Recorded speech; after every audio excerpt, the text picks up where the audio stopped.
मेरे बुजुर्गों और खास तौर से मदारिस इस्लामिया से जुड़े हुए, मदारिस इस्लामिया की रोटी खाने वाले परवरदा हमारे उलमाए किराम, ये वाक़या हमने इसलिए सुनाया कि हमारी और आपकी जिम्मेदारी सिर्फ ये नहीं है कि मदरसे में हम तालीम और तदरीस का फरीज़ा अंजाम दें। हमारा काम ये भी है कि जहाँ भी बातिल और गुमराह कुन अक़ीदा सर उभारता है, हम मैदान कारज़ार में कूद पड़े और इन ताकतों का मुकाबला करें। अगर आज हमने इन ताकतों का मुकाबला नहीं किया तो याद रखिए ये ताकत आगे बढ़ते बढ़ते ये बड़ी ताकत बन जाएगी और उसका मुकाबला करना फिर हमारे बस से बाहर होगा।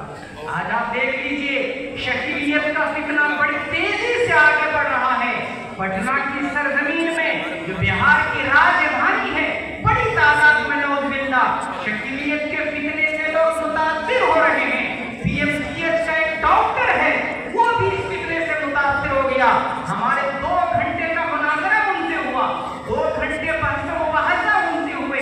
अजब तामील और कुरान करीम के आयात को अजब अंदाज में वो पेश कर रहा था, मगर अल्हम्दुलिल्लाह वो हमारे और हमारे साथ एक मुफ्ती साहब थे, वो टिक नहीं सका।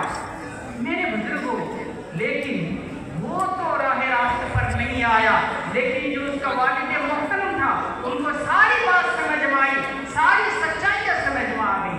कहने का मकसद ये है हज़रात उलमाए किराम कि हम अपनी जिम्मेदारी को समझें। तहफ़्फ़ुज़ मदारिस कन्वेंशन का मकसद ये है और जिस तजवीज़ पर हमें गुफ्तगू करने के लिए कहा गया, मकसद ये है कि हम बेदार हों और जो बातिल फिरके हैं, गुमराहकुन फिरके हैं, जो हमारे नौजवान बच्चे और बच्चियों के अक़ीदे को मुतज़ल्ज़ल कर रहे हैं और उन्हें राह इक़्तिदार पर खड़ा कर रहे हैं, हम सब की जिम्मेदारी है कि हम मैदान में आए।